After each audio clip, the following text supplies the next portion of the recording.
stop somebody, knife attack. But here he's telling us that we can't ask anything beyond 1990. It can't be allowed, Chair. Thank you. Honorable Nomvalo. Avat. Honorable Ngola. No, Chair, I think it's just a matter of echoing what the colleagues have been saying, that the oath you have just administered now does point it out that the witness must answer fully and satisfactorily.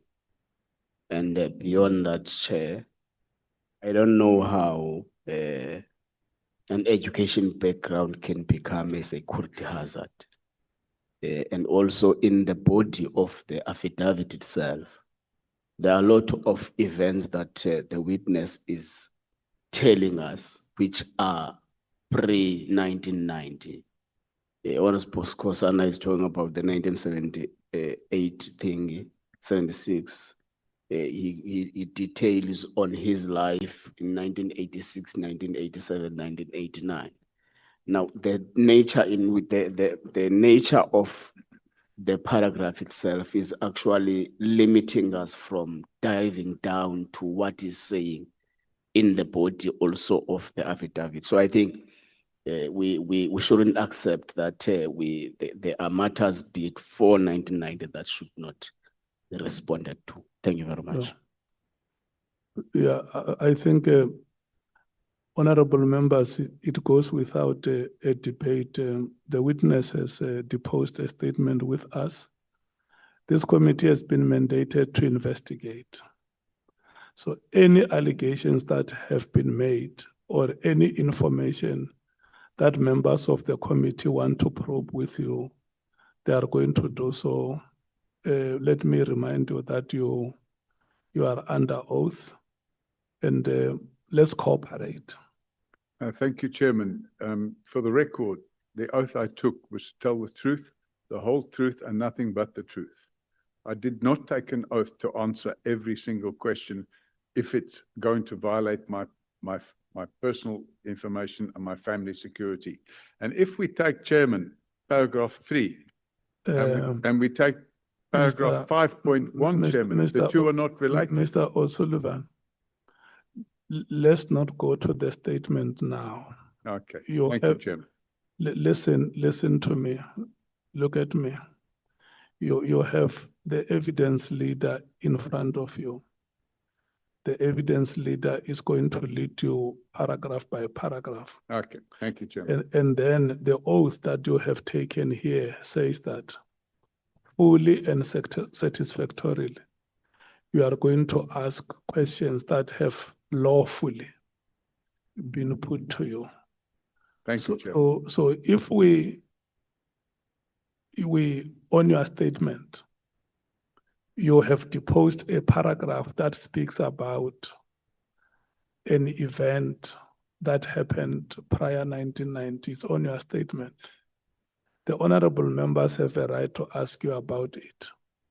If there could have been any witness who came here and made a statement or an allegation about an event that happened before 1990, and you were involved or you are alleged to have been involved, you will have to respond to that.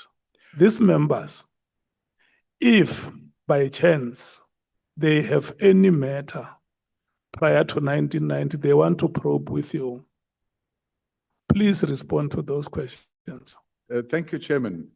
But for now, I want you to follow the evidence leader. The points I'm making here must not be points for debate. Yes, thank you, Chairman. Yeah. And without sounding argumentative, the reality of the situation is that the qualification about prior to 1990 says, for personal and family security, I will not engage in discussions concerning my family, background, education, or business interests in South Africa or overseas prior to 1990. If any member has a question they want to put about any event that took place prior to 1990, and it doesn't impinge on my family security and my safety, I have no problem with that Yeah. question. Let me say this to you. Let's cross the bridge when we come to it. Yes, I think that's a good idea, Yeah. Chairman.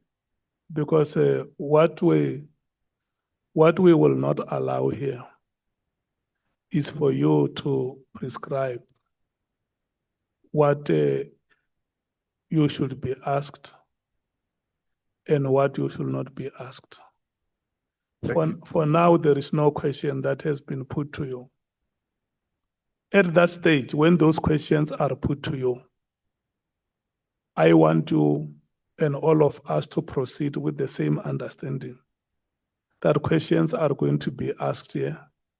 Questions have been asked with all of the witnesses that have appeared before this committee, and they have responded to those questions. There are witnesses, for instance, some of them were asked very, very sensitive questions, including their romantic relations.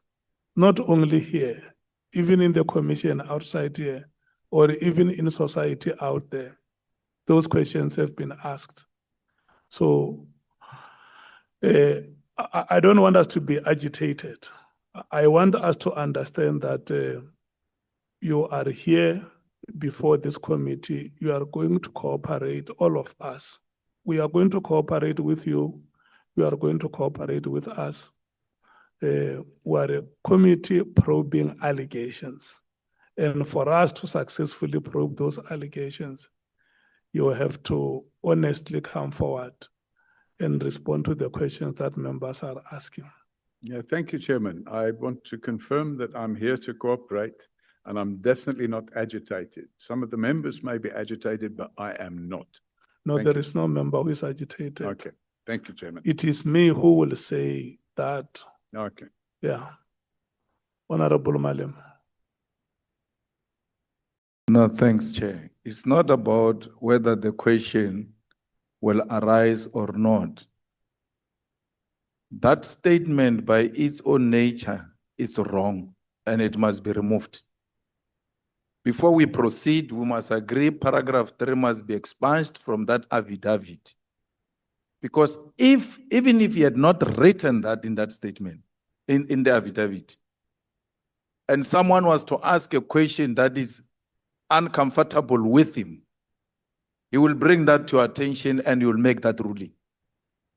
Now, if we allow him to proceed with this paragraph 3, it means we allow him to tell us which questions to ask him and which questions not to ask him.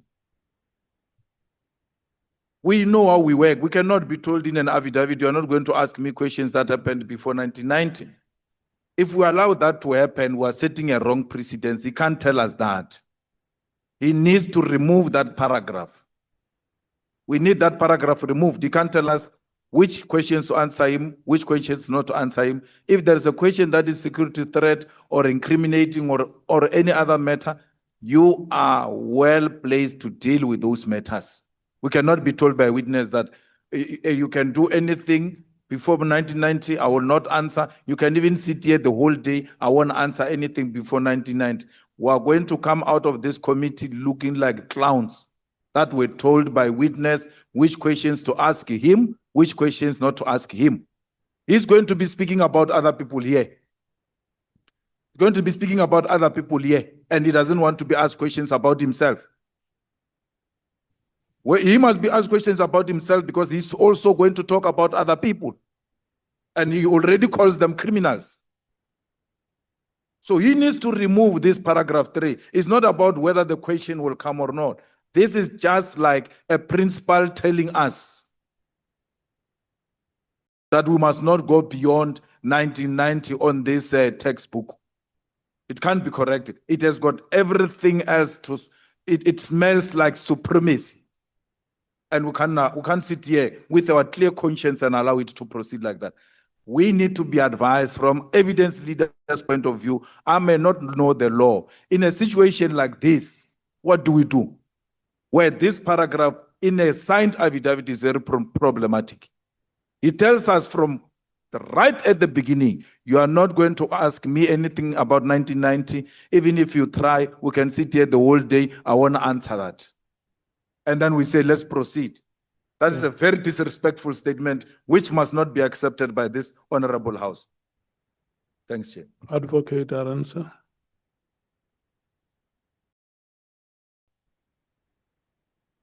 Honorable Chair, honorable members.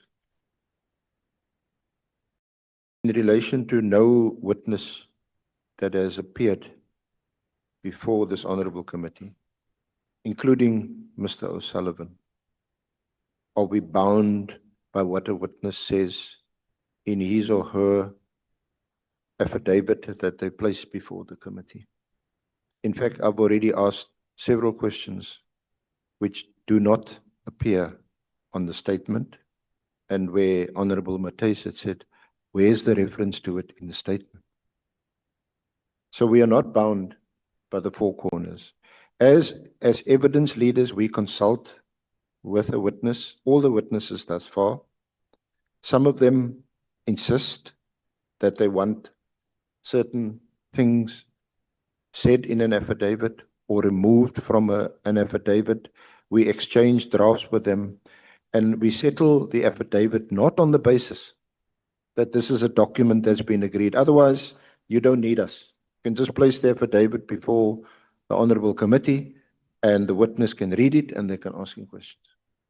We place it before the committee to facilitate the leading of evidence, but in many instances, in some instances where I've been criticized, we go out of the affidavit because we tell the witnesses in consultation, including Mr. O'Sullivan, that we will put to you contrary versions of other witnesses or other information or other evidence that we have gathered, and we will ask you about that. And again, it's not for them to agree that that's the case or not. That is the nature of them giving evidence. The purpose of putting a written affidavit before the honorable committee is to facilitate the interaction with the witness. What is important is the oral evidence given before the committee. I'm glad Honorable Madema raised the issue of what is contained in paragraph 3, because I was going to ask Mr. O'Sullivan, if it's, one can understand, and hopefully we all understand, that issues of safety and security, especially regarding your family and your personal security, all of us would be concerned about that. But there seems to me no reason why we cannot ask Mr. O'Sullivan about his life, his career, his qualifications preceding 1990, especially in the context of a question I've already asked him, which is not in his affidavit, is there's an allegation that you are funded by foreign agents. Are you a foreign agent? That's what people are curious about. And because of his role in crime fighting, crime prevention for some 36 years, he's become a prominent figure in South Africa. And it's entirely relevant that people want to know, where do you actually come from and what have you done before you came to South Africa? Okay. So with your leave, I want to ask him that, and if he doesn't want to answer me, then I'm sure honorable members will ask him when their turn comes to ask him questions. I want you to proceed with the leading of oral evidence, and we proceed by the decision that that paragraph does not belong here. We don't accept it.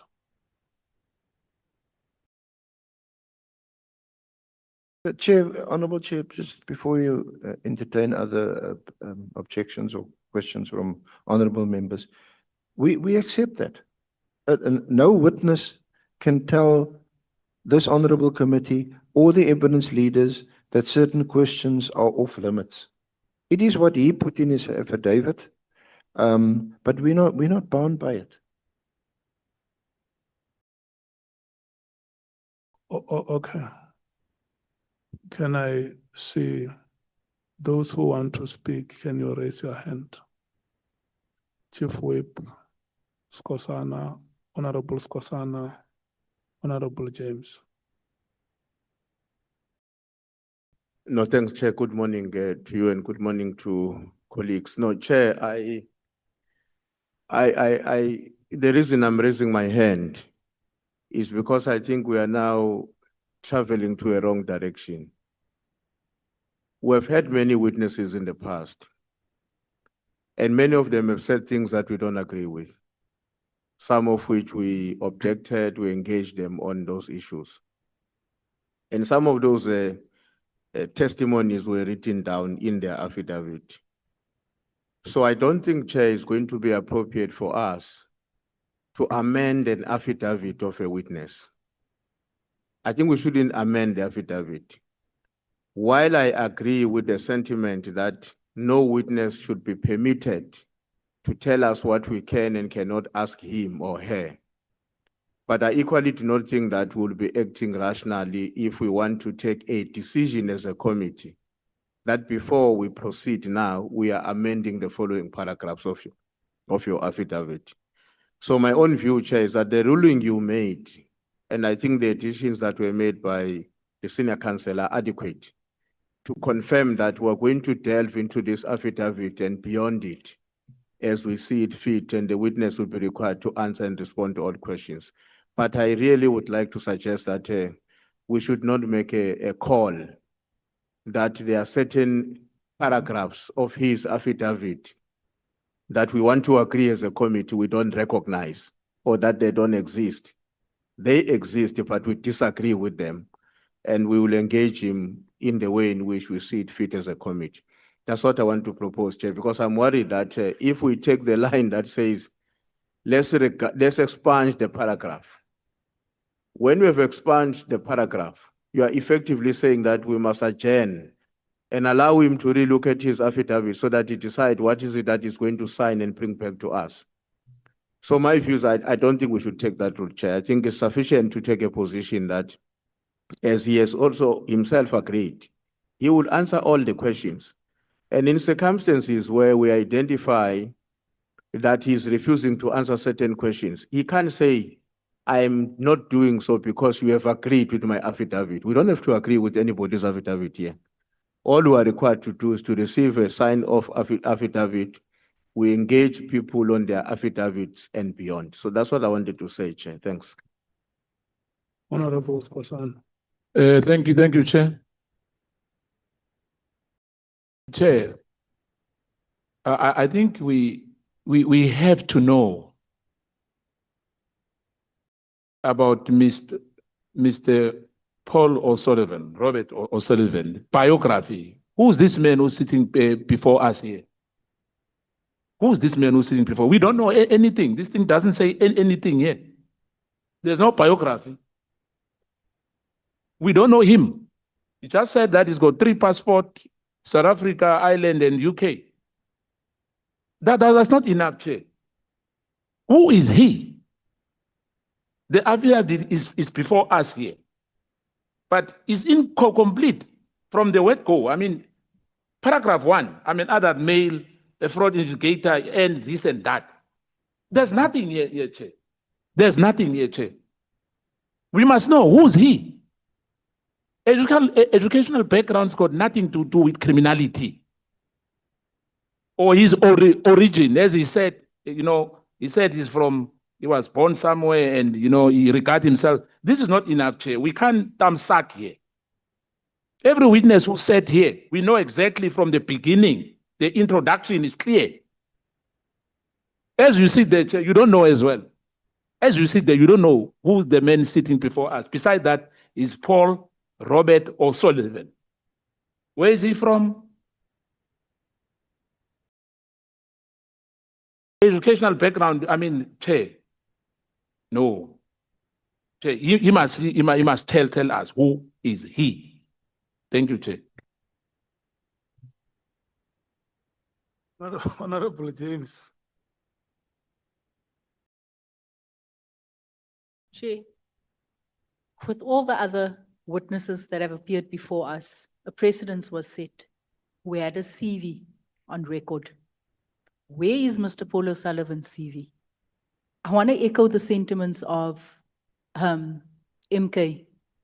Ons weet nie wie is die man wat voor ons sit nie. We've jumped into his career and everything without a CV. Where is his CV? And he cannot come here and tell us that we must dance according to his tune. He basically said to this committee earlier on, I am here and I'm here to only speak my truth. He made it clear to us, we cannot allow that and we won't accept it. Thank you.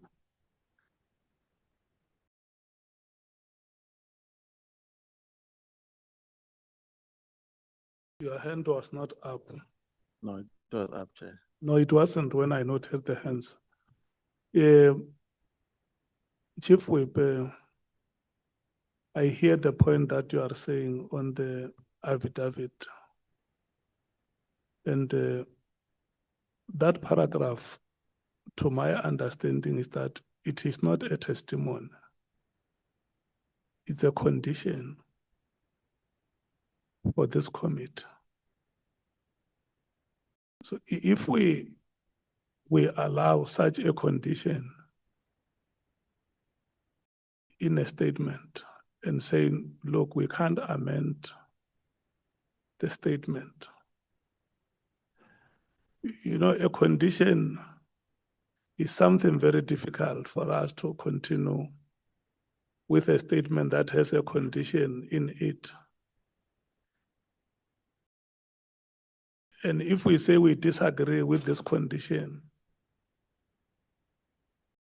I would be persuaded to agree with you where a witness alleges something that, look, what you tell us, we disagree with this. This may not be accurate. But where you have a condition that says you will not or you shall not ask me anything, it becomes very problematic. And that is why, maybe for lack of a better word, I said the committee cannot accept a condition like that one. Maybe whether we expunge it or we don't expunge it, we disagree with it or we agree with it. Let's all agree that the committee does not accept this condition in its proceedings. And where I stand, I strongly feel that we will be reduced into a mockery if we are going to allow any witness to come before us and lay terms within which we are going to engage with him or her.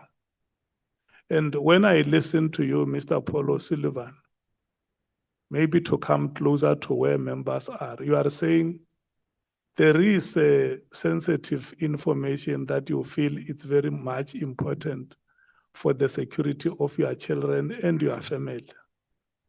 That's what I heard you saying. Yeah, Chairman, maybe if I can explain. just wait a moment for me to conclude. Sorry. So that you understand that the condition that says we cannot ask you questions on matters before 1990, it's not accepted in this committee proceedings. It's not a condition, Chairman. I've stated very clearly that it's only for reasons of personal safety and family security. If you don't dig into my family or my personal safety, you can ask me any question you want. Listen, there is no problem. We want these proceedings to go ahead, and the only way that they can go ahead, for instance, there have been witnesses that came here before us and said to us that we may not be able to disclose the following information with you because by law we are not allowed. And we are leaders in this country. We are aware and it has also been brought to light how citizens of this country found themselves endangered. Some even lost their lives. I'm If- sorry, I didn't catch that. I didn't hear what you said. If there is any information that may endanger your security, you can tell this committee and say, there is information like this that I think is going to be dangerous to the security of my family or to my children. And we have been amenable as a committee to say information like that, for instance, if you have, we can decide if we create a platform for you to share with us, if it does not have to be public. But what we are saying in the main, and which you don't have a problem with as I listen to you, is that we cannot have a condition that says you can't ask me the following questions, except those for personal security.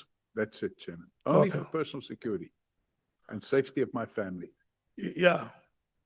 No, I think I wanted us to agree that that condition does not belong here. Honorable Nomvalo, do you still have something to say? And then Honorable Malema, we move forward.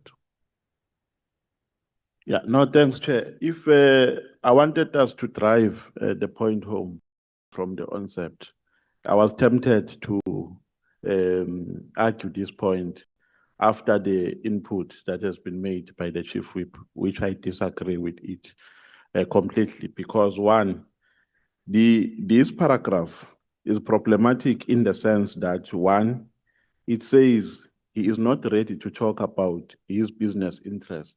And the same witness goes on in his statement. He talks about his business interest. So he says indirectly, I can tell you about my business interest, but you can't ask me about my business interest. That is problem number one. Problem number two is that as members of this committee, when we probe, we don't necessarily confine ourselves in the statement of the witness. We probe being guided by allegations which have been made by various people from society regarding the witness before us. So we're not going to be confined in this statement when we do our work. We will ask questions which we think are relevant at that particular time. And some of those questions, and most of them, we just want to make that promise, that most of those questions are going to be your family, some are going to be your business, some are going to be your history. So we're not going to take this thing, we're disregarding it, because it's a silly prescription. That's how I can characterize it.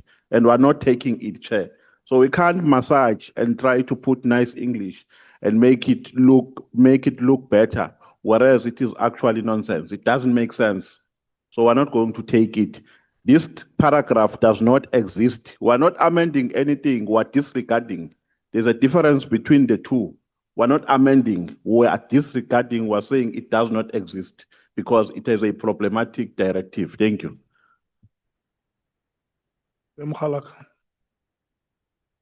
No, Chair, I fully agree with what you said, but it is entirely incorrect, if not a deliberate decision to lie to the public, that we've never asked a witness not to amend his affidavit. The first witness to appear here, General Mkwanas, was told to go and amend his affidavit, which he was calling it supplementary affidavit. We said there's no such a thing. He left here, went to amend that affidavit. So it's not correct. Secondly, Nkabinde, if I'm not wrong, colleagues will correct me. What we adjourned here to go and amend the affidavit. So if people say it will be irrational, what do they mean? Was it irrational when we asked General Mkwanas to amend the affidavit and asked Nkabinde to amend the affidavit? But I'm amenable to proceed in a manner you are suggesting, and not under the lie that was told here, but under the conclusion that you made, that this paragraph number 3 is not worth the paper written on it. We're going to ask questions beyond 1990 and they're going to be answered here. Thanks.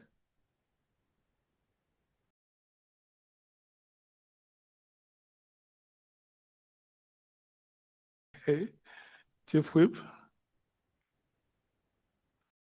No, Chair, I think you will have to bear with us because it may be necessary that we have this debate.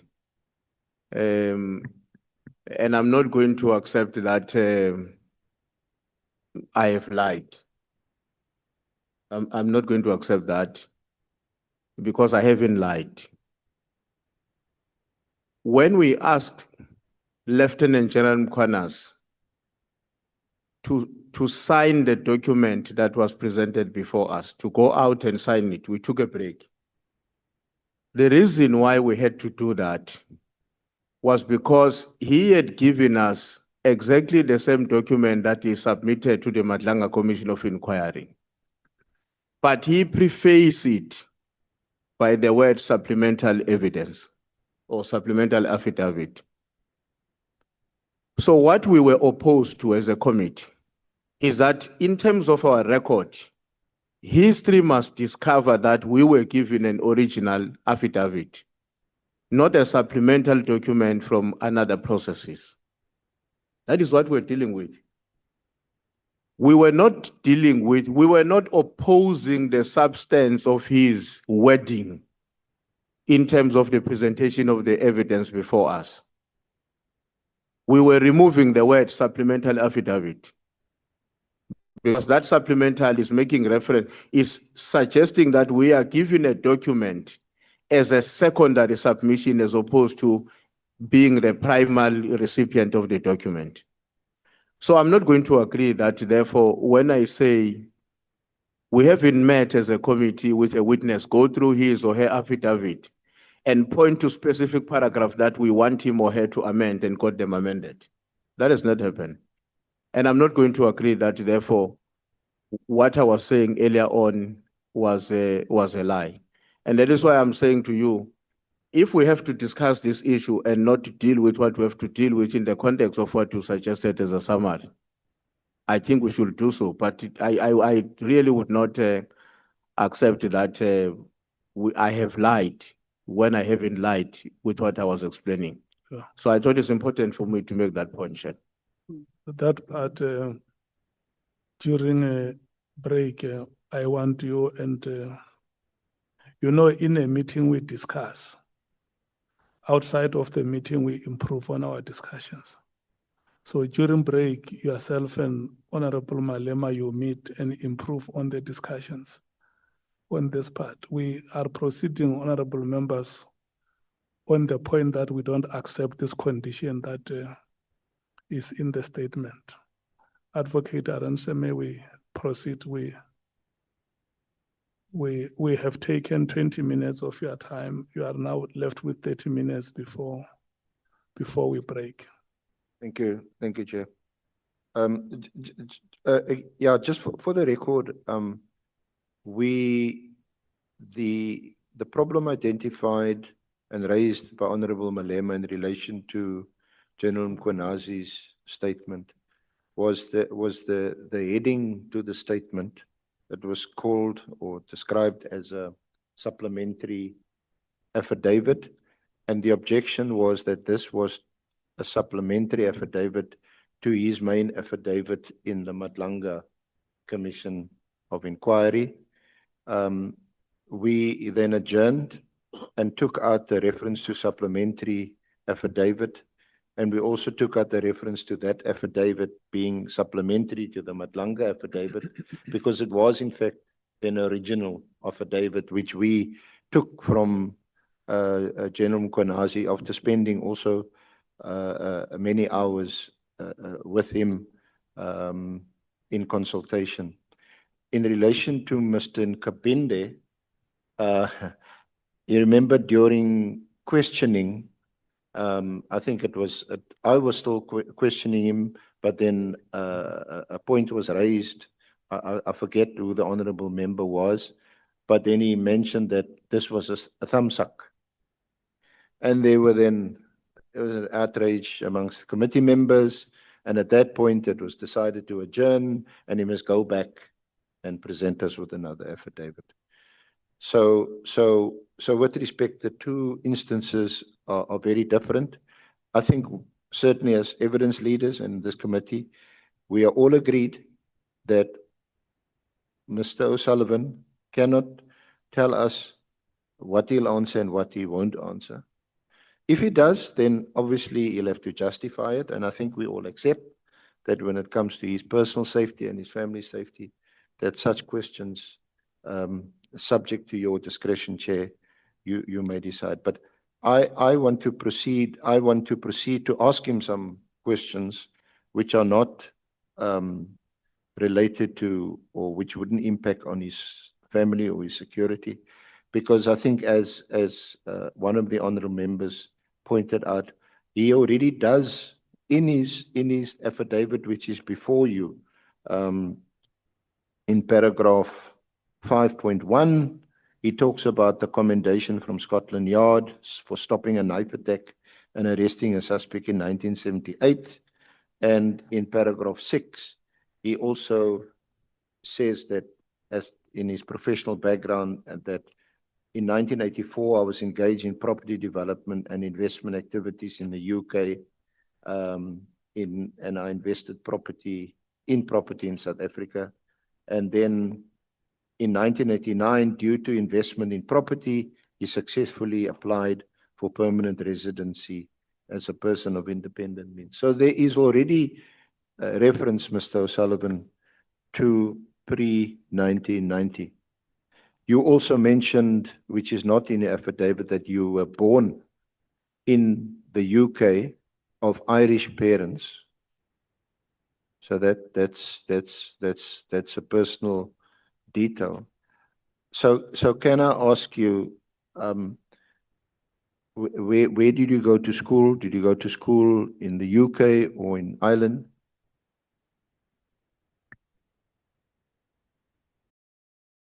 Chairman, I went to school in Ireland Okay. and in the UK. Okay. And after your schooling, did you go to any tertiary institution, any university, any college?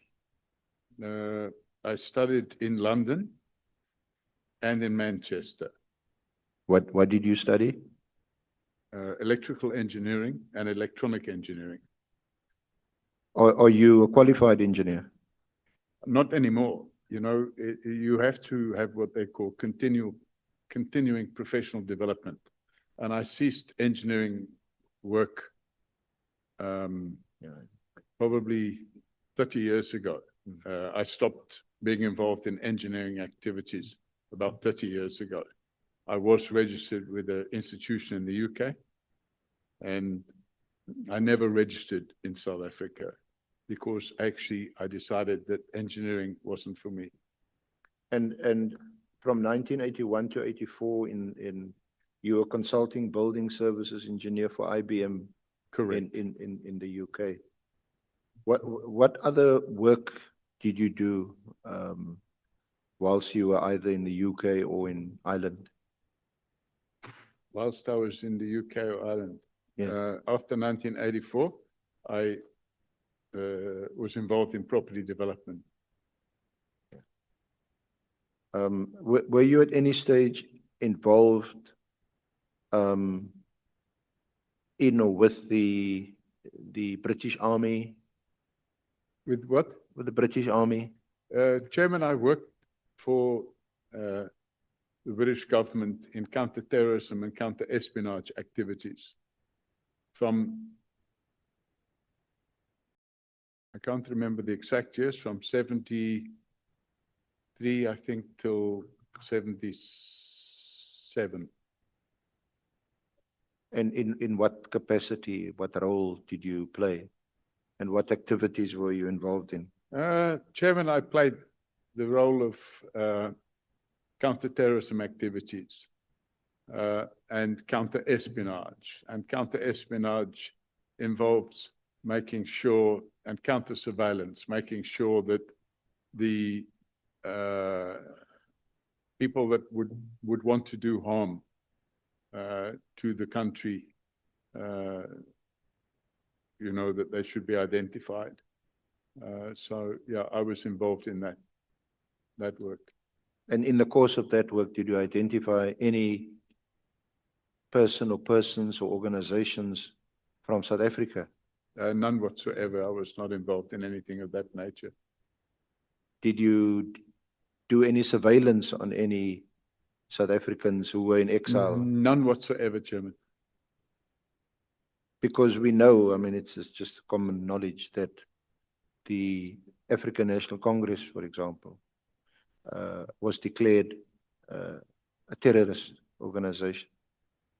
And even when our founding president was released from Robben Island, that designation, I think, was only removed subsequently.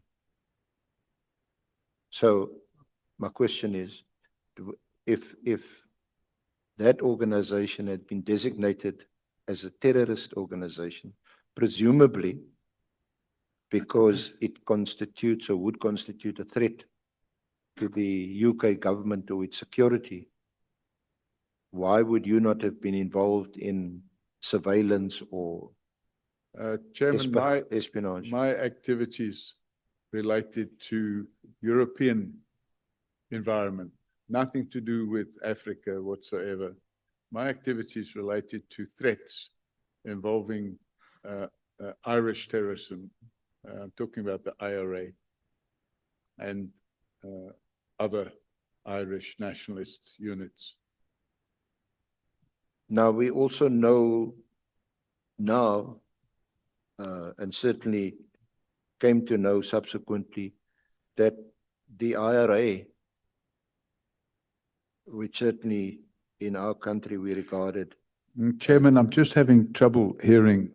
Sorry, I said in relation to the IRA, certainly in our country, amongst some of us, we regarded the IRA as freedom fighters, and they were also associated with the liberation movements, the ANC, the PAC. Why would you not have become interested in the links between the IRA and other liberation movements? Chairman, I was far too low down the pecking order. I wasn't making any decisions about where I should be interested in and what I shouldn't be interested in. My activities related to European activities, nothing more. So I wasn't involved, for example, in deciding, oh, you know, I was a young man. I was in my 20s. I wasn't involved in deciding, oh, you know, let's do this and let's. I wasn't involved in any of that in any way, shape, or form. And did you do this work on a full-time basis? Yes. So you were, I think you indicate, were you in the, did you serve at all in the army from 1972 to 76? I served in the army and in military intelligence. Is military intelligence that part of the British Army, or is it Correct. separate? Okay. That was up until 1976. 76, 77, somewhere around there. It's a long time ago. And did you leave voluntarily? Yes. Did you leave the army? And to do what? I then went and studied engineering. Okay. So when you did you join the army, or were you recruited? I joined. And was that shortly after you left college or school? No, it was after I left school. I hadn't got any tertiary education at that stage. In fact, I started my tertiary education while I was serving. I realized that actually, you know, this type of work wasn't for me. And I started looking at other areas, and I took an interest in electronic engineering, and then I went into electrical engineering. So in that period when you were in the army and in counterintelligence, or intelligence? You were just a low-level operative. Very low level. And then subsequent to that, when you went, you then became involved. You went to college, Correct. yeah, and you studied engineering. You indicated, Correct, Chairman. and was it from 1984 that you became interested or took an interest or engaged in property development? In fact, while I was at IBM, I was in property management at IBM in building services. And IBM was expanding quite rapidly. So we were in the process of buying properties for that expansion.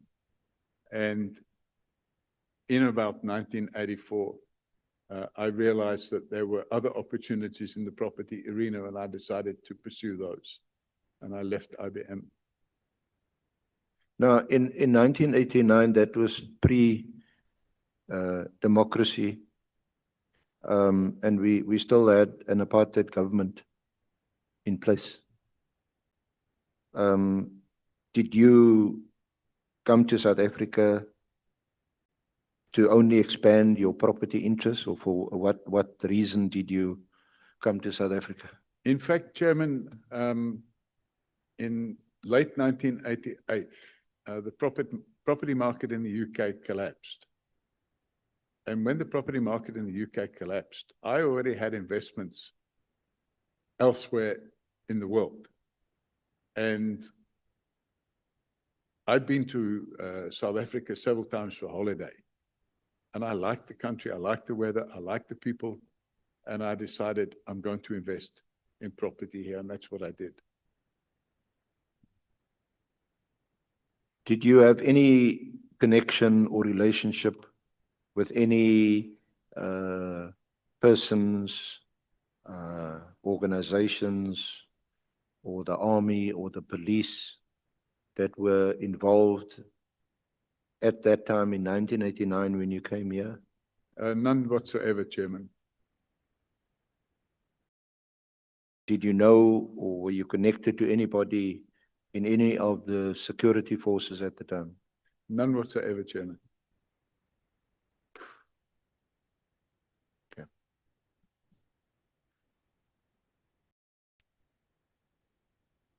Okay. Is there anything else you want to mention or indicate to us that doesn't involve your own personal background or your family, which you may think would jeopardize or compromise your safety, that you would want to mention to the Honorable Committee? None, Chairman. I came here as a tourist, not a terrorist. I came here as a tourist. I like the country. I like the people. I met people that I became friendly with. And I took a decision that it was a nice country and a country where it would be good to invest, and that's what I did. So you came here purely for the reason that it was a good investment destination. Correct, Chairman. And to make money. Well, you're always in business, you want to make money, Yeah. but not always make money. But yeah, I came to, I liked the country and I wanted to live here. By that stage, I only had a couple of children and we grew our family here.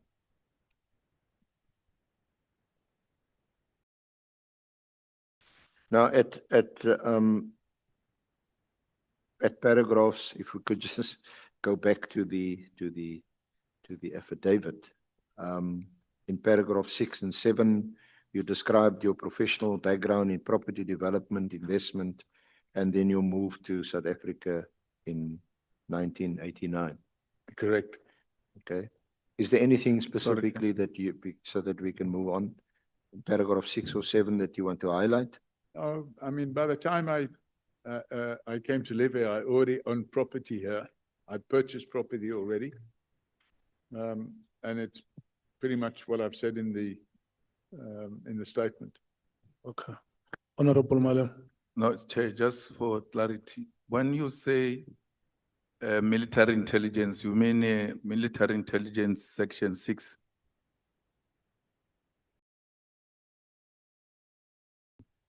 I can't hear what's being said, Chairman. He is asking you about military intelligence. He says it is section 6. I don't understand the question, Chairman. My question is, when you refer to military intelligence, you refer to MI6. No, Chairman. Didn't mention MI6. So you were never a member of MI6. No, Chairman.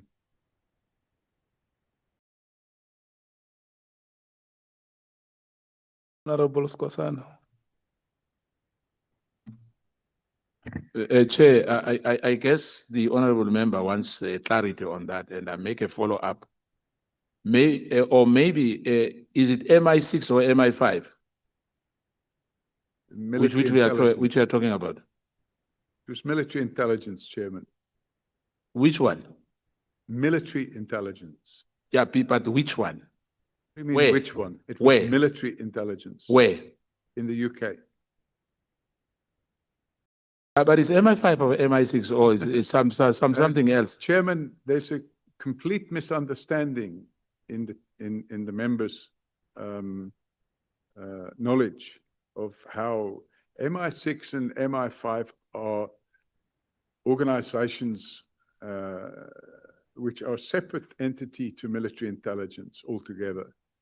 So, yeah, it's not, you know, it's not my job to come here and try and have a training course on how it all fits No. together. In But fact, I work Chair. in military intelligence. Chair, with due respect, we do our research, Ms. Paul O'Sullivan, because really, hence, we were talking about the issue, whether you attended university or college. In your biography, there's nothing. You can't come here and lecture us about MI6. We know what we are talking about. Thank you, Chair.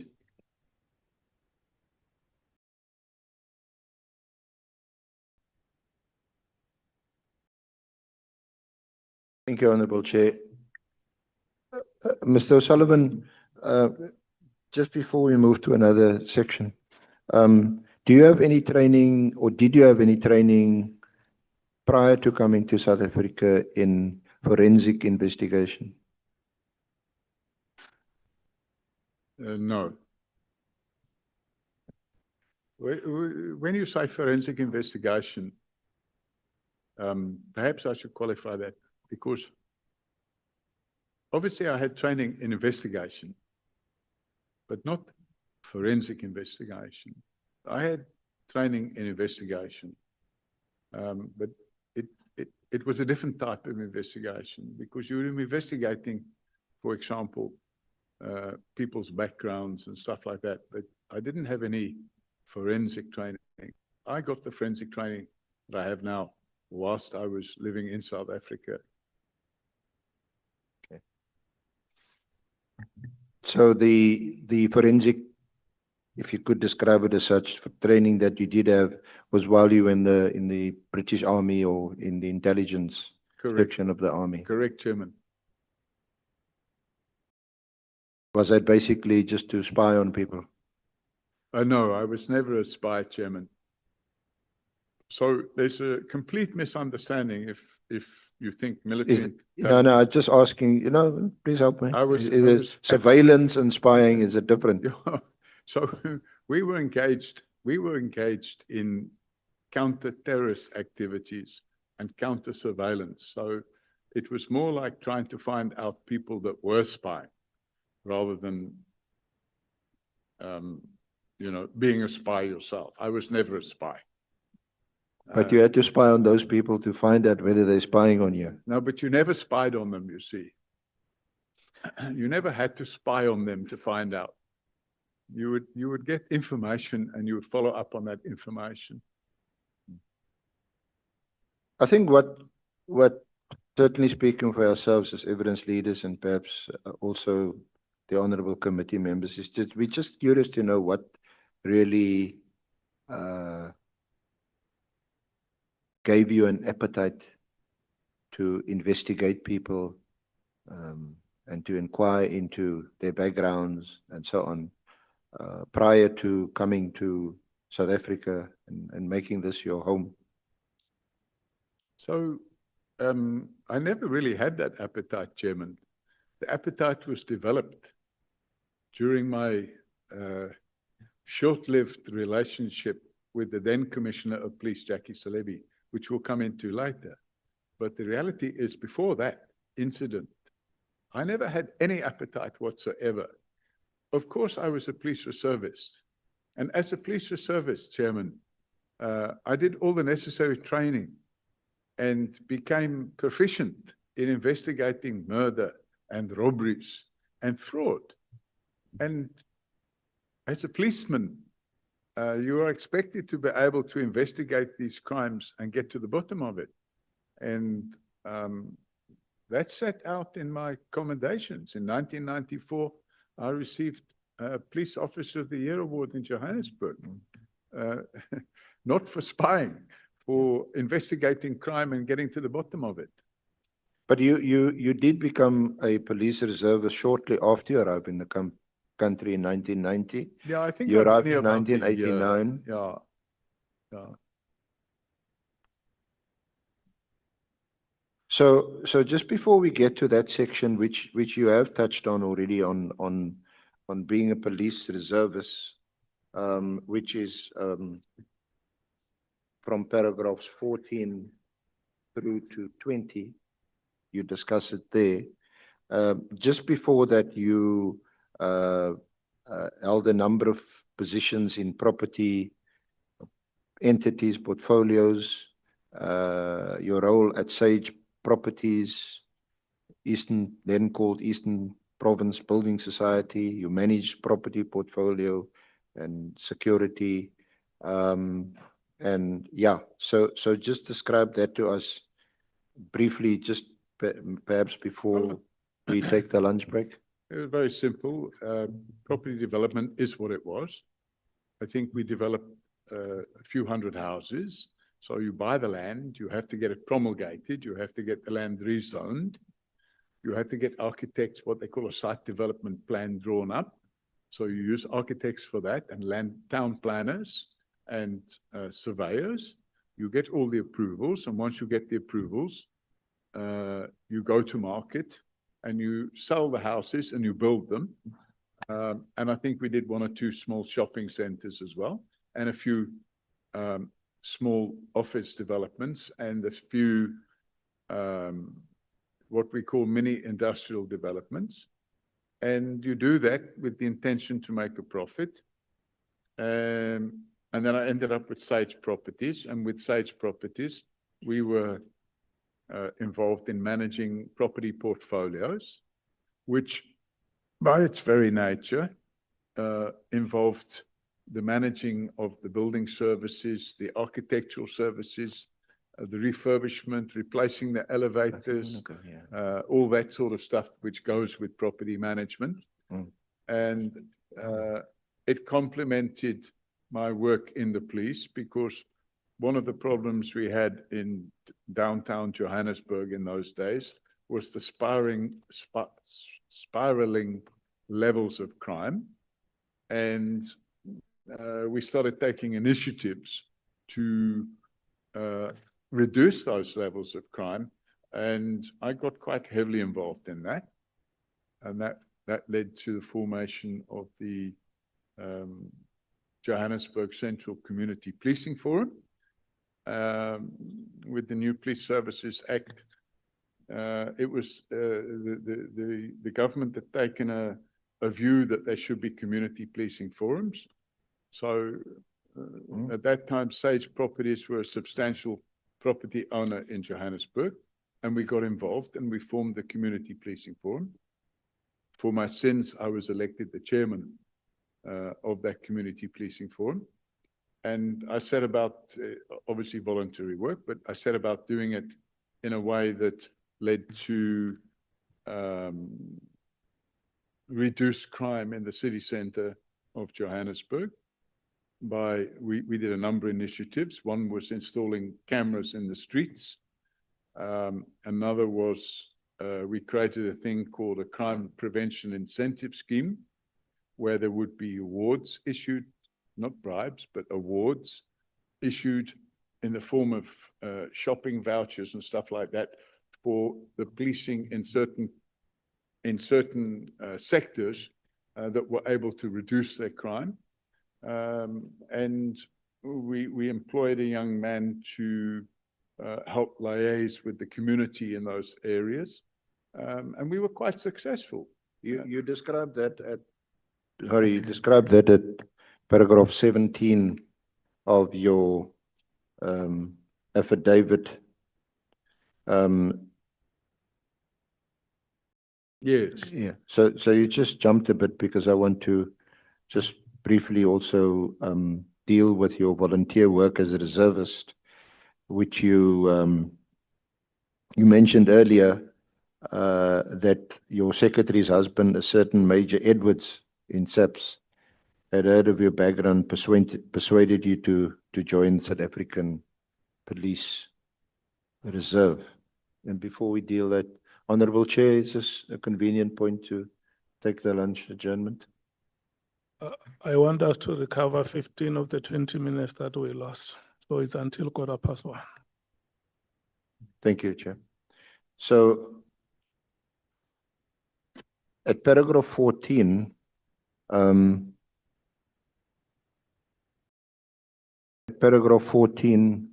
you talk about your joining the South African Police Service as a reservist. Can you just discuss that? That's from paragraph 14 onwards. Yes, so I did my training at Halfway House, which is now Midrand. And the reason I did my training there was because Major Edwards was the station commander at Halfway House. And after I finished my training there, they said there was a shortage of detectives in Boysons. And I was asked, would you mind to work from Boysons? And I said, no, that's fine. So I then went to work from Boysons, and I spent 5 or 6 years working at Boysons. And during that period, we got quite active. I made some really good friendships with the other police officials there in Boysons. In 1993, I think it was, or 1994, all of a sudden one day the roof started leaking and the water came running in, destroyed all the carpets and everything. And we couldn't get Public Works to come and fix the roof. So I got a contractor that I knew to come and fix the roof. And then I got new carpets in and repainted the building because, you know, we wanted to make the place nice. On a Friday afternoon, I used to go to King Pie and buy 48 pies, because if you could buy the pies for R3 each, but if you bought a dozen, you could get a dozen. I think they were R2 each, but if you bought a dozen, they were 20 Rand. So I would go and buy a few packets of these pies and share them out, you know. So it was a bit of camaraderie. And then after 1996, I got shot on duty. I was hit 3 times. I was quite badly injured.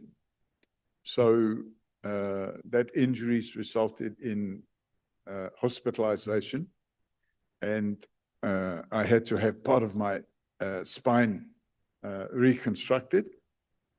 And for a while after that, I wasn't engaged in physical policing, you know, so you couldn't afford, for example, to get involved where you arrest a suspect and he puts up a fight. So I then transferred to what was then called John Vorster Square, and I worked in the fraud unit there. And while I was working at John Vorster Square, I became unhappy with seeing this statue of John Vorster sitting in the entranceway every time you enter there.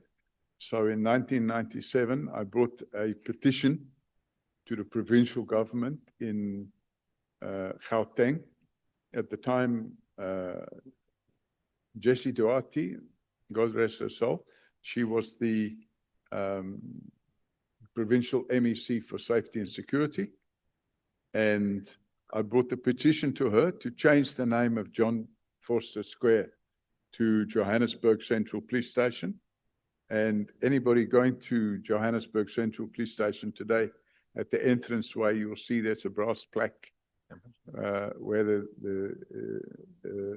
in September 1997, the name of the station was changed. And my name is on that brass plaque as having been the chairman of the Community Policing Forum as well. So by this stage, I'd also been working at the Police Training Centre, where I'd been requested to provide lectures. So I lectured in criminal law A and B, I lectured in police administration, and I lectured in crime investigation and the preparation of sworn statements. And I did that for a number of years. And I think it's mentioned there in paragraph 16 that in 1997, one of our students was Cyril Ramaphosa, who's today the president of South Africa, but then he wasn't even a politician, he was a businessman. And he sat in on the training course that I was running. And we subsequently issued, because he was a very good student. In fact, I remember one of the modules I had to train the student police officials on was the Constitution. Now, the Constitution had only been issued in 1996, and now we're in 1997. And it was very important that these police officials should understand. Sorry, just so that we can just plug the photograph. If we could get some help to flight Annexure A54 of the Annexure bundle.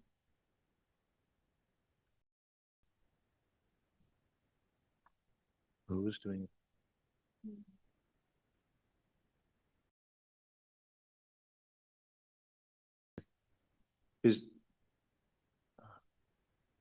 I don't know, it looks like there isn't anyone to assist us. But it's at page 54 of the Annexure bundle, Honorable Chair, honorable members.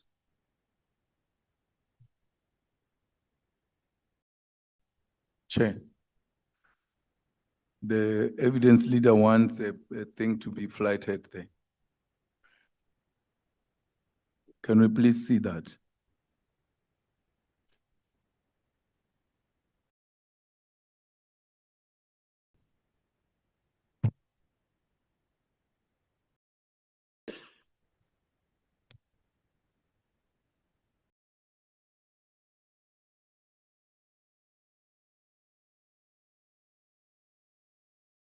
Yes, it's at A54 and paragraph 16 of the affidavit. So while we waiting there, may we proceed, Honorable Chair?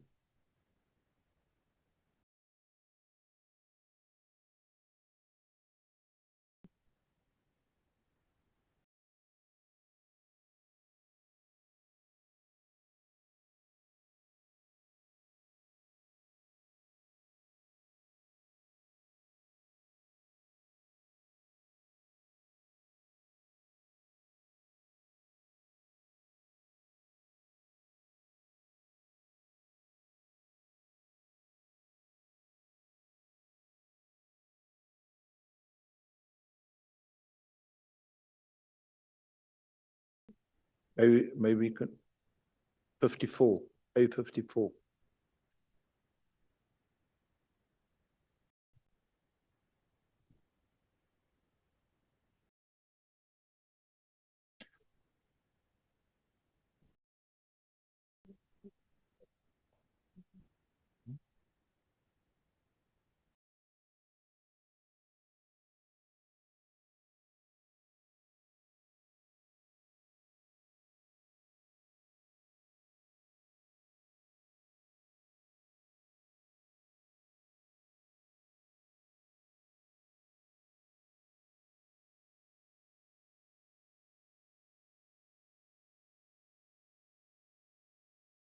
So if I may, in the meantime, continue, Honorable Chair.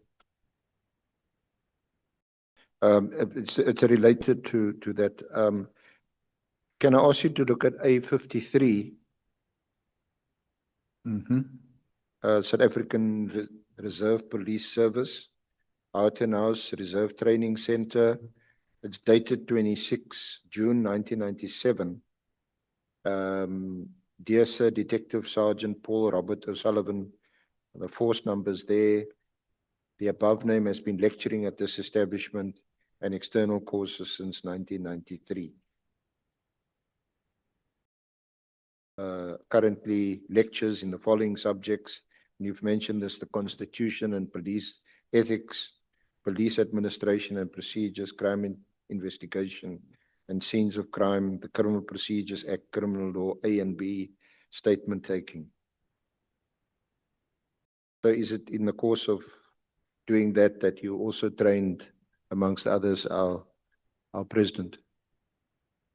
That's right, Chairman. During the period from 93 till about 2000, I trained 1,500 police reservists in Johannesburg. And at one stage, which was in 1997, the course that we ran, there would be about between 30 and 40 students on each course. And the courses would normally last about 3 months. And that would entail, I was only responsible for the lecturing side of it, which would entail three sessions in the evenings and one session on a Saturday. So I had to train these various police reservists. And one day I was quite surprised to find that one of the students sitting there was Cyril Ramaphosa. Now, I'd already met Cyril Ramaphosa previously because I'd met him at Wandi's place in Soweto. So I knew him already, and now he's suddenly a reservist or a reservist in training. And it was quite funny, really, because I remember one day I got, when you lecture, you don't just give a lecture and then leave it there. You give a lecture and then you have to ask questions. You have to get interaction with the students. And when I lectured these students, I would say, has anybody got any questions about this? Now, one of the areas we lectured on, as is mentioned here, is the Constitution and police ethics. And the Constitution was new at that time. And my area of interest, insofar as these students was concerned, was the Bill of Rights, because I wanted to make sure that we wouldn't be training police reservists who wouldn't understand the rights of citizens. What training did you yourself receive in the Constitution or in relation to the Constitution and lecturing on the Constitution and ethics? So I'd been to the police training center in Paarl.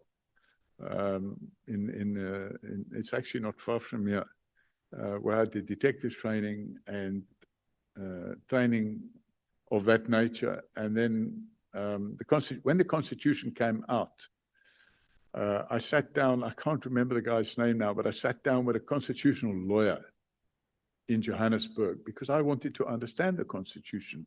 And the reason I wanted to understand it is because I wanted to make sure that the new police officials we were training would understand that the citizens of the country had rights that they previously didn't have. And the sort of things that bothered me as a policeman would be when I saw a person being arrested, that they used to assault them. And that worried me. It wasn't something I liked to see. And in one case, I can remember in 1994, I arrested an individual who had murdered a woman. And while he was in my custody, 2 police officials wanted to assault him. So I had to actually tell them that if they assault my prisoner, I'm going to arrest them. And that was problematic. But I decided to take a strong approach to that. So when I trained the reservists, I made sure that those reservists understood that if they breached the constitutional rights of any suspect, they themselves could face criminal prosecution. So I got myself up to speed on that. But the point I was making was when I lecture, I then get feedback from the students to make sure they understand what I'm saying. So I would give them an example and I would say, if so-and-so happened, would that be correct? And they would say yes or no, depending on what the example was I would give them. And then I would say, have any of you got any queries now? Do you understand everything? Do you have any questions? And one student popped out a question. I can't remember what the question was, but it was about constitutional rights, because that was the only area we were looking at. We weren't looking at the rest of the Constitution. We were primarily concerned with arrested and detained persons and the rights of prisoners. And he popped the question out like that. And I turned around and I asked another student, what do you think the answer is to that? And then I thought, oh, but I've got Cyril sitting here. So I point to Cyril. I said, Cyril, do you agree with that? And he said, why are you asking me? I said, because you were involved in the drafting of the Constitution. That's him on the screen. Pardon me? It's him on the screen. Yes. So I was a bit younger then. I had some hair. So I asked Cyril, do you agree with his answer? And Cyril said, yes, he's correct. You know, and so that was the sort of thing that we used to deal with. Okay. And then at the end of that particular course, everybody gets what they issued with an appointment certificate, which says, okay, you are now a police constable. So Cyril became a police constable. And on every course, if you scroll up again, you can see it's gone now, there's a shield. And actually, I created that shield. I paid for it out of my own pocket. And we used to have a little thing where you engrave the name of the best student. So on each intake of students, I would invite the other lecturers to nominate a student for best student. And bearing in mind, in those days, Cyril was not involved in politics in any way, shape, or form. But he was nominated, and it was agreed that he would be the best student on that particular course. So when we gave him the shield, he keeps it for a year, then he must hand it back. When we gave him the shield, the media were there and the picture was taken. Yeah. Honorable Nombalo. Yeah, no, thanks, Chair. I was interested in Mr. Paul O'Sullivan's response regarding the question that the senior counsel has asked. I think the question is, what official qualification did you get in order for you to qualify to train others about the Constitution? Now, the response that I heard is that he met a lawyer and then he asked about the Constitution because he was interested. So is that the only qualification that he got?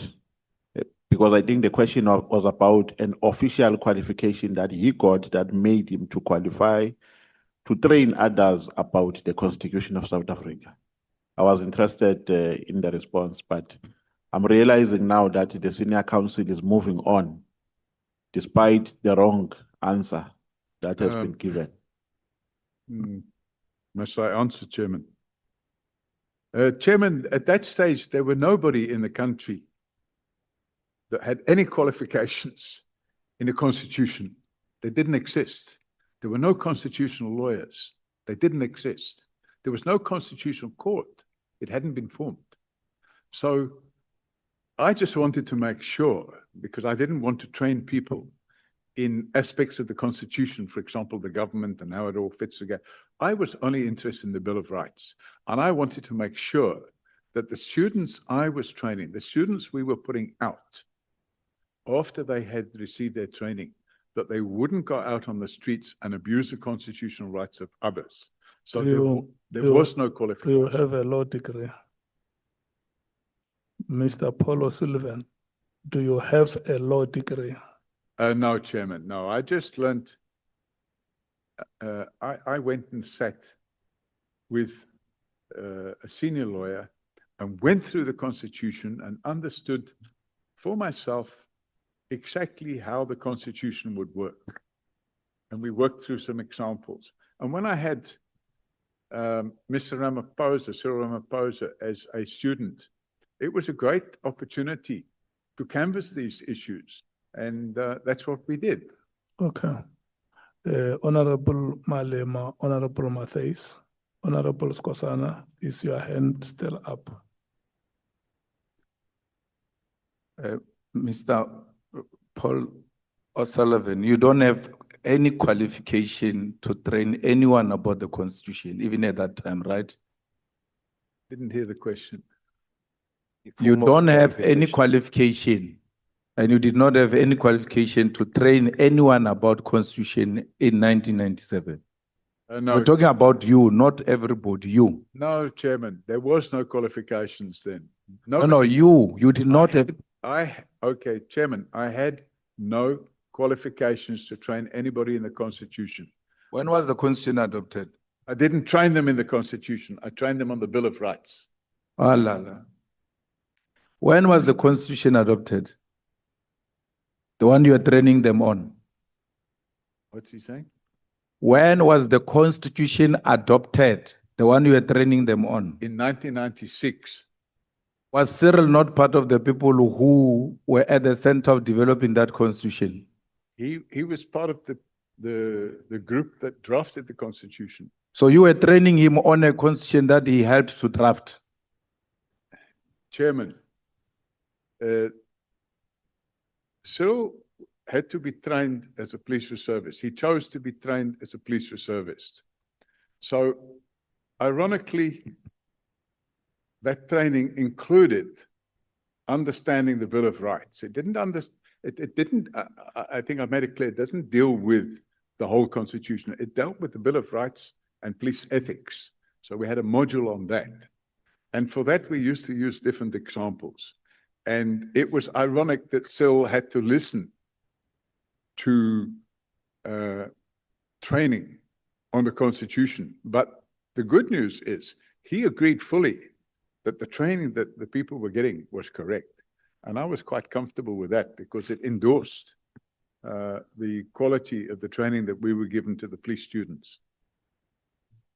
Mr. Paul O'Sullivan, are you suggesting that the president went to write the Bill of Rights collectively with others and only to be trained about the Bill of Rights after putting it into the Constitution?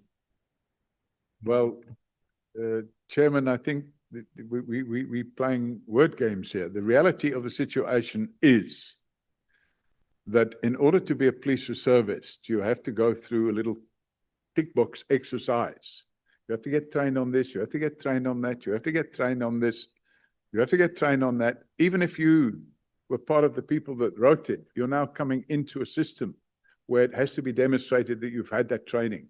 So, yes, it was quite a strange situation for me, because clearly Cyril Ramaphosa knew a lot more about the Constitution than I did.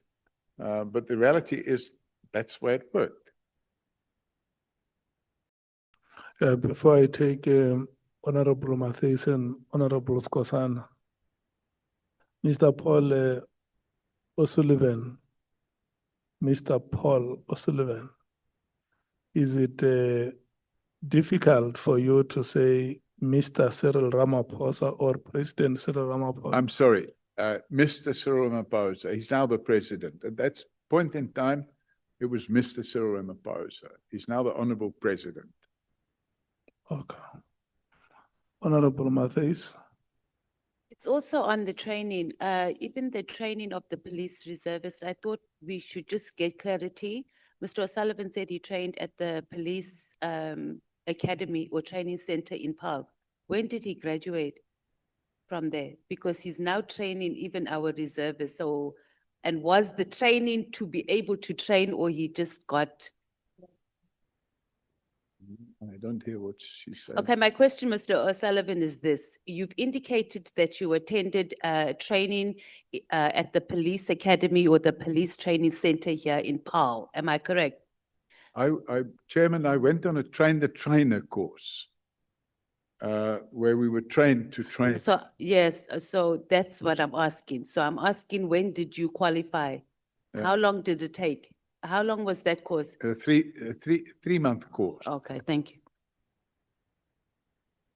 And then you were qualified after 3 months to train other reservists. To train the course was a train the trainer course. Well, So after 3 I was months, trained to train. Okay, and it was a 3-month course at an academy in Paarl, the SAPS Academy in Paarl. Is that what you're saying? Don't know what the question is, Chairman. The duration of your course, was it 3 months at the SAPS Academy in Paarl? That's correct, Chairman. Honorable Skosan. So, Chair, I just want to find out from Mr. O'Sullivan, training for 3 months make you to qualify to train others to get certificate or diploma. After you train them, what they were getting? Chairman, we're talking about the early 90s. 1997, not early. I received a certificate that stated I'd been on that course, but I mean, yeah, where that is today, I don't know, because we're talking about more than 30 years ago. Yeah, but my question is what they were getting after you trained them? Pardon? What they were getting after you trained them? Diploma, certificate, or nothing? They got an appointment certificate. No. They got a certificate that stated they completed their training. And the certificate included the modules that they've been trained in. And then once they got that certificate, they were issued with an appointment certificate. So they were getting certificate or what? Is this your daily, like you are attending a seminar after you finish a seminar, they give you something like attendance certificate? I can't make out what he's saying, Chairman. So what I'm saying, do you hear me? I can hear noise, but I can't make out what you're saying. No, I think it's coming across distorted. I have a hearing issue and I can't make out the actual words. Yeah, I think you need to get some hearing. Otherwise, we're gonna be, repeating the same question over and over again. My issue for you was simple. You trained students, as you say, in 1997. Now, after training, what certificate or diploma, was it 3 months? Were you giving them something, or what was the value of that training? Because yourself, you were not qualified as well. Yourself, you were not qualified. Do you agree? What is the actual question? I don't understand. No, it's simple. If you want to understand, the simple question is, those students you trained, where they were awarded a certificate or a diploma? I've answered, Chairman, that they were issued with a certificate that they had completed their training. From the unqualified person like you? By what? You were not qualified to do that, am I right? I wasn't issuing them the certificate. Who was issuing them the certificate? The training center was issuing them the certificate. But they were trained by you?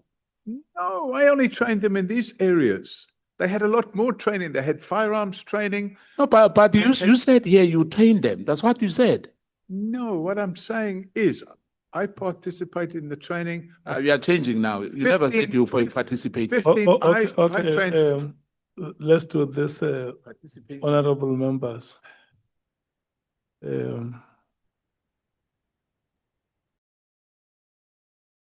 For clarity, Chair, on record, he said he trained them, not participated. Okay. He Say said, thank you, Chair. he said that he attended a training the trainers course in Paarl. And from there, together with other trainers, they went to train the attendees. And so those attendees, some would have been trained by other trainers on firearms. He was training on a constitutional law. Thank you, Chair. I'm saying he said himself, he trained them, not now he's changing. He said he participated. Okay, no, it's Chairman, it's the same thing. I trained 1,500 reservists. I didn't give them firearms training.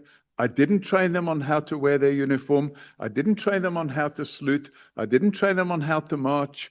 I didn't train them on how to arrest somebody. I trained them on the administrative items which are listed. you had specific themes that you were training on. I trained them on the areas that I was Yeah. trained to train them on, So- and I trained 1,500 of them. When we come back from break, there is a hearing device there. You can try it and see if it will not help you. Honorable James, What did he say?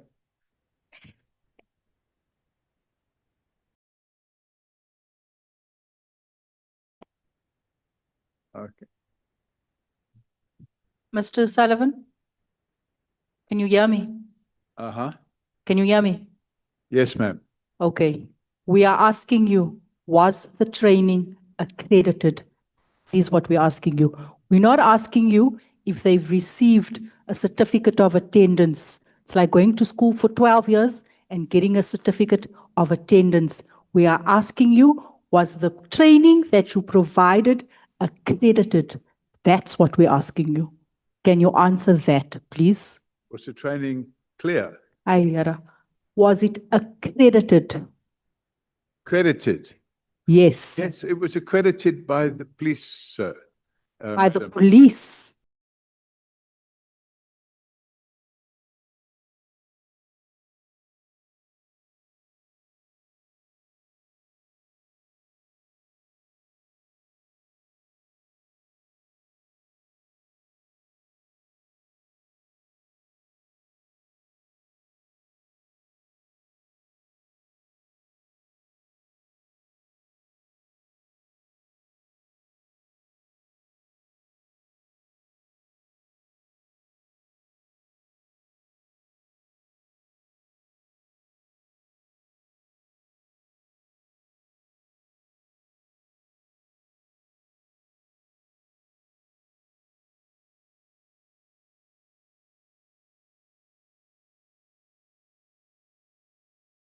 He has not trained people, and the way you were summarizing it is incorrect. It's in paragraph 16, where he explains how he was training people, and then he concludes by saying a total of approximately 1,500 students were trained by me, not trained by us, trained by me, in his own words, in his own affidavit.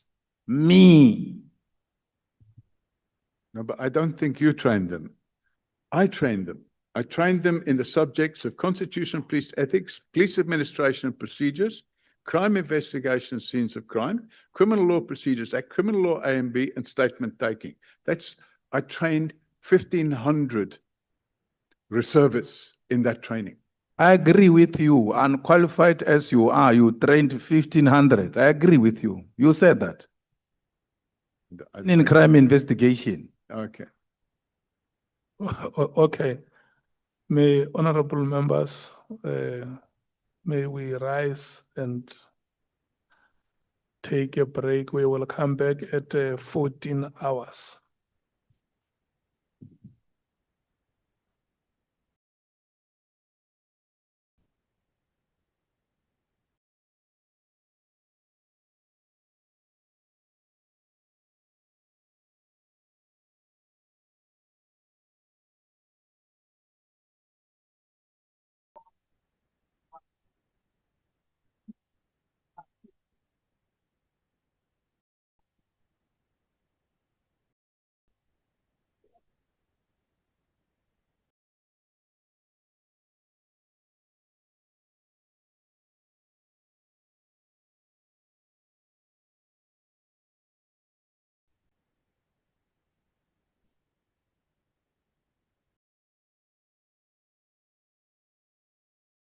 The Mrs. Van Vuren resented the idea that those opportunities were now being given to kids who look like me. Many of our politicians are fragile. They take things personally. Absolutely. They think you owe them. Will people go and wear orange overalls? Maybe some of the foot soldiers. The weight of history on this president is so enormous. And I think history will be kinder to him than we are. Believe that. And yet, even when you are kind to him, he has a way of letting you down. Spread the fire. Welcome back to SMWX. He's lit up South Africa's airwaves and is a legendary broadcaster. Today, I'm extremely excited to be joined by and to understand the life and work of none other than Bongani Bingwa. Thank you so much for joining us. Is Dan Moyane coming to this episode? Who are you talking about? And then the Pirates shirt. I don't know if we allow this on SMWX. So, yeah. You've got to promote your team wherever you can. Look at this. Wow.